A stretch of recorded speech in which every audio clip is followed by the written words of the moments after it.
Blade, the Throne of Glass novella. So not realising this was supposed to be the first book to read. Oops. So I've actually read some of this book, half the book, when I was in secondary school. Meaning that's been quite a few years now, because I found the bookmark that was induced into it, and I did not realise that there was still a bookmark inside it. So me being a donut, I've totally forgotten some of it, so I'm glad to reread it. So, here's a front cover. Looking amazing, of course. And here's this. The twist of a knife, the birth of a legend. Selena owes her reputation to, oh God heavens, Brobrin Hamill. He gave her a home at the Assassin's Guild and taught her the skills she needed to survive. Oberyn's enemies stretch far and wide, from Arden's rooftops and its filthy dens, to remote islands and hostile deserts. Selena is duty-bound to hunt them down, and behind her assignments lies a dark truth that will seal her fate and cut her heart into forever. Ouch, my finger. So this, wow. So in regards to the Grand Last series, I was totally started it this year, so I did. I started it. Totally forgot to read this Assassin's Blade first. Whoopsies. So, this was overwhelming hype. I just couldn't get myself away from it. Now the series has come to an end. I found it a perfect opportunity to binge, for those who has not been reading the series, as if they were released. How did you manage with the ending of the Heir of Fire? Anyone? Assassin's Blade is bound up with the novellas to the Throne of Glass series, but it reads pretty much like a regular novel, since it follows the story of a 16-year-old Selena in chronological order. Having seen a couple of reviews on book 2, some reviewers have stated that it would be the best read of novellas before starting The Queen of Shadows. And since this was the next book I had to read, I had to take a trip down to, well, actually I didn't take a trip down to the shop, my Waterstones. I literally ordered this offline, so I'm so glad I did. So, explore the dark underworld of this kick-ass heroine to find out. So, we have Selene. I love the many sides we got to see with Selene in this book. In fact, there was a entire favourite part of this entire novel. I think there are certain details about her character we seem to miss, but when we first meet her in the series, it was such great to have this novel shine a bit more light in the aspect. We have Sam Cortland. I feel like as though my face has become the heart eye emoji just writing about his character. I love literally all the scenes with Sam and Selena. I thought they really commented each other so well. Commented. I said, I can spell it right, yeah, but I can't pronounce it. What the hell? There were scenes which made me laugh, and there were scenes that made me tear up and get all wrapped up in those feelings, Next up, we have Oberyn Hamill. So it comes to note as no surprise that I don't really like him. I used to think I despised him enough in the series, but I despise him even more with this one. So my final thoughts with this, right? Where do I even start? First of all, I appreciate Selena and Sam so much in this book, since we dive deep into their minds and read so much back on their backstories of what they have endured and find out with such an amazing series. There are moments where I found myself related to Selena, which I found a bit hard to do with the original novels. Some moments which we see where her gush off over a pair of shoes, magic, music, clothes or perfume, and of course, food. We always see her fierce to fury assassin with those small moments where she really made her seem human. Sam, okay. So if you read this first book of the series, you're aware that this character since he's mentioned, but having read his backstory, his growth within this novella made me appreciate him even more as a character. He's clearly as a central part of Selene's growth as a character, and I love seeing the growth of their relationship. I'll go away to attach to him. So it was done really well. It's addictive, and a right amount of detail need to bring you into the fantasy world. I love my fantasy series, guys, as you can tell by the series that I read. I pretty much resemble the writer of the original series, and I thoroughly enjoyed it. 3 main characters are listed here. I have feelings for the secondary characters are going to show up in some form in the future novels. So that Sarah did not leave some loose ends within the characters. I hope I get to see them. We did. In regards to over plot that ended, I'm not going to lie, it broke my heart. The tears just started flowing and I couldn't help it. With the extent of the challenges that Selena faces, you only wished the best for her, but it did not quite end that way. As we started to see that in the Throne of Glass. Despite this, I'm honestly glad that I decided to pick up these novellas, and I will sure be jumping into the Queen Shadows. But I've already said that. So me not reading this in the right way, and me just writing down what I thought of it, not realising that I've read the books already. Have you read the Throne of Glass series? Yes. Completely the wrong way though. Oh. Okay, guys. That's the end of this series. What is wrong with me? I thought I had it in the correct order. But hey ho, that's what life is about, is making mistakes in books. Thank you guys for watching, and I'll see you guys next time. Bye bye for now. Hello guys, welcome back to the channel. Today we have the Throne of Glass series by Sarah J. Maas. So these are going to be in 2 videos, I believe, probably, or maybe 3, I'm not quite sure. But they're going to be kind together with the Throne of Glass series. I'll see how many I can do in one. But this is the first of the series. So this is A Heart of Ice, A Will of Steel, and A Meet the Assassin. Here we go. So Celine is the one. So we have the front cover. I have it in this in paperback. So this is what the front cover looks like, and here's what the back. Meet Selena Sodothian. Beautiful, deadly, destined for greatness. In the dark, filthy silt mines of Everdora, an 18-year-old girl is serving a life sentence. She's a trained assassin and the best of her kind, but she made a fatal mistake and she got caught. Young Captain Westfall offers her a deal, her freedom to return for one who you'd sacrifice. Selena must represent the prince to beat in a to-the-death tournament, finding the most gifted thieves and assassins in the land. Live or die. Selena will be free, win or lose. She's about to discover her true destiny. But will her assassin heart be melted? Ooh. Don't just say there were some scenes. So this is a light-hearted and a good story. Throne of Glass is one of the novels where I did the ultimate sin and judged it by its cover, and I'm very glad I did. Like, for me, if you don't know, I always go for the books that I'm like, oh yes, I'm intrigued by. These are the books that definitely caught my eye because the way they looked, and they looked amazing. So Celine is an assassin who got herself caught, obviously, who was dragged out of prison camp to be the champion of the men who put her there, the King of Arden, the Crown Prince of Arden, Dorian. The book follows her as she tries to overcome the struggles of spending a year in a prison camp, as she competes against assassins, soldiers, wow, and criminals to win the contract that ultimately gain her freedom. While there, she's a little doubt between Selena, Dorian, and the captain of the guard, Chahol Westfall, that she will win the competition. Selena's confidence is shaken when the body of her competitor starts being found around the castle with their organs missing and strange marks written in blood on the walls. What at first seems to be a straightforward story about a competing assassin soon becomes a magical mystery as Selena and Tucker try and figure out what is killing their competitors. While this young adult book, there was so much about it that I loved and I enjoyed. It was rare for me to find a book where I would lead equally with this managed it. Selena is like an annoyingly a likable character for some reason. I don't know why, but it was just probably the way I was reading it. As are Dorian and Shalom.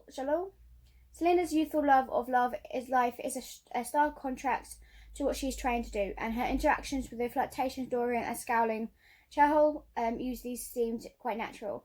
I do apologise if I'm saying those names right, but bear with me. When to push described, it kind of reminds me of the Hunger Games, because you know when she gets sent into a fight without knowing what's going on. If I had one grip about the story, is that I wasn't a huge fan of the romance in it, but there was more personal reasons. I didn't like the couple that appeared in this book. Unlikely many stories, it didn't overshadow the main plot and offers some light relief and gentle teasing between the characters. Although I really did enjoy it, the special in the story really picked up. It is light-hearted, it has a good story and is suitable for reading for adults, as well as a great story for young adults. I would highly recommend it to anyone who is looking for a good read for all ages. I did not expect to like this a lot, but to be honest, I'm really, really happy I got into this book. It's the first book in the series, and it made me long for more in the same world. Always a bonus achievement for a book. A lot of being hinted at, and the bad guys have always revealed to us. And I can see things going pear-shaped, and at least one character who has been spared. But that's all good because I enjoyed the book, and I literally cannot wait to read the next one, which is The Crown of Midnight. So I'll see you guys then when that book comes out. Thank you guys for watching, and I'll see you guys next time for when that book comes. Remember, these are going to be all into one video probably. Who knows? Bye! Hi guys, welcome back to the channel. Today we have Crown of Midnight by Sarah J Maas, the second book of the Throne of Glass series. Whew, let's just say this book was definitely good. The red cover is the Overblown series. I actually love this cover. Look at it. The red is just intrigued into it.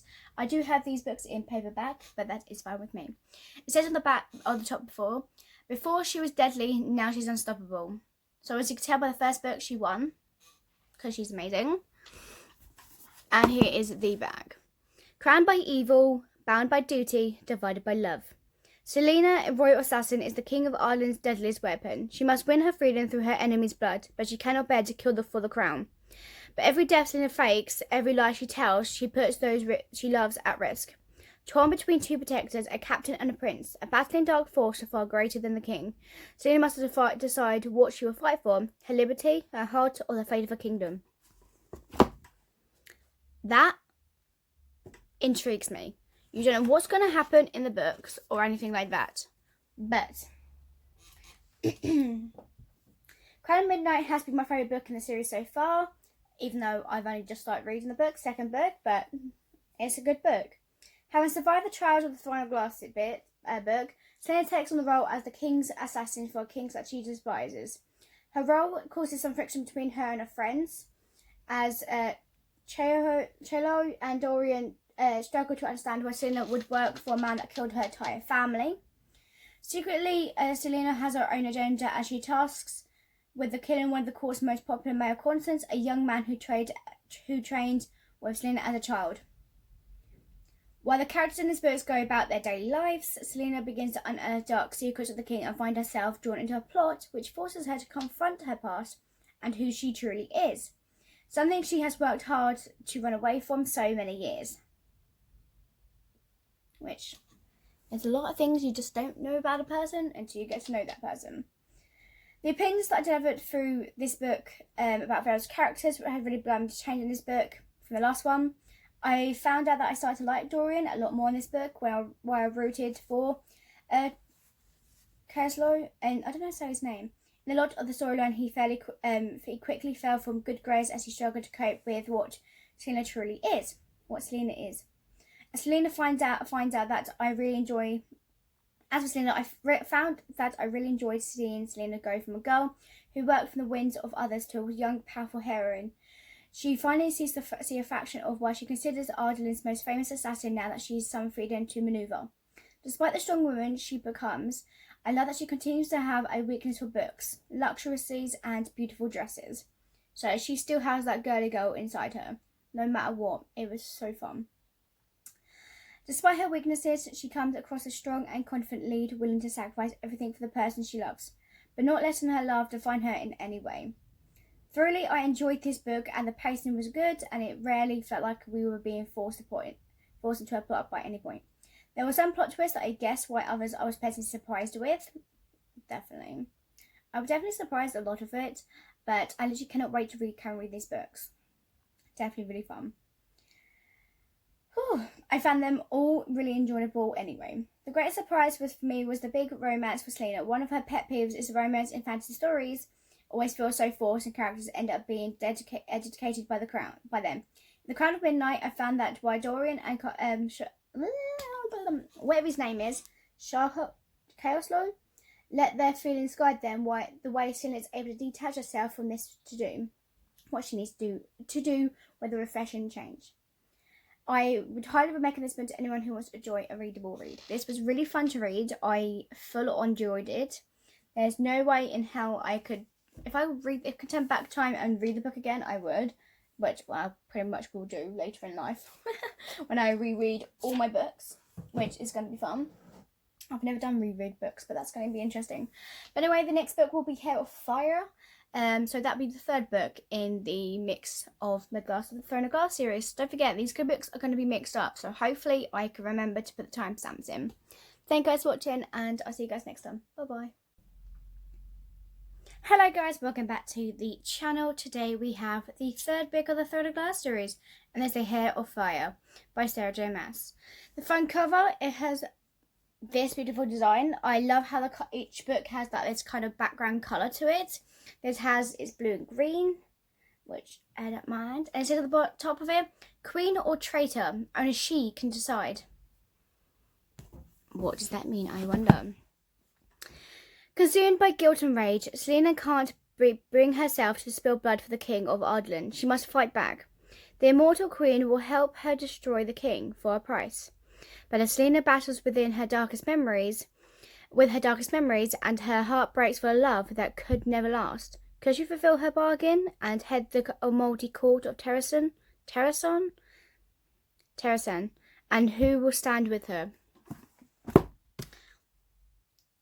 The book, it was lovely. I fully enjoyed it, and I love it.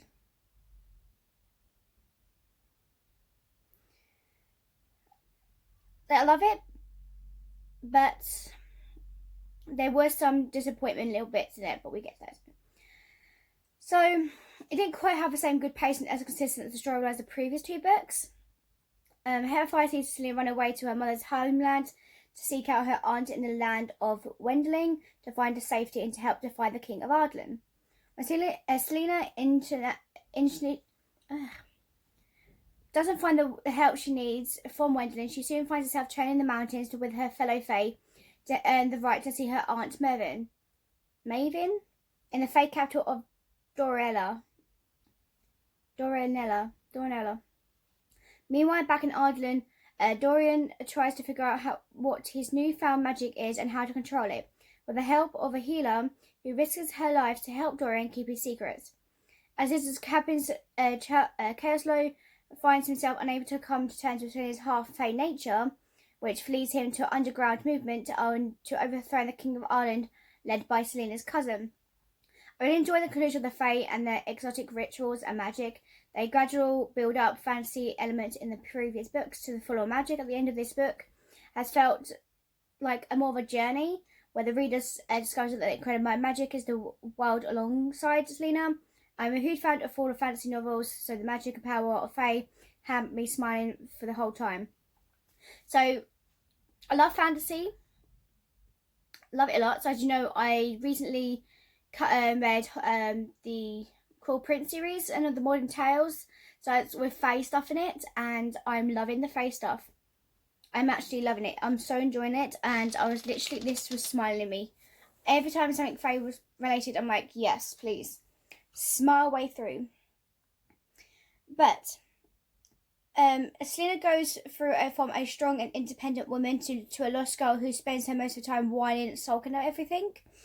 Even her passion from the first book has disappeared, and it's up to her supporting characters to drag her out of her funk and bring her back to the strong woman she was in book 2.